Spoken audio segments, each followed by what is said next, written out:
আজকের বৃষ্টির দিন, প্রচুর বৃষ্টি হচ্ছে। আজকের খেতে বসে পড়েছি।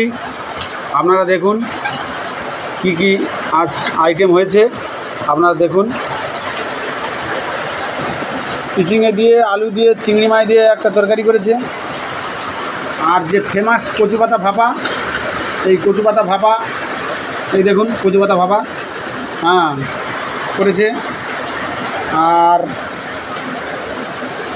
মাছের একটা রেসিপি করেছে। আর কাঁকড়ার তেঁতুল দিয়ে টক করেছে। আপনারা তেঁতুল দিয়ে টক খান কি না আপনারা জানাবেন। আমরা কিন্তু তেঁতুলের টক খাই কাঁকড়া দিয়ে, খুব ভালো লাগে। আর কাঁচা লঙ্কা, লেবু আর শসা। আজকের এই পর্যন্তই। কেমন লাগলো আপনারা জানাবেন কমেন্টে।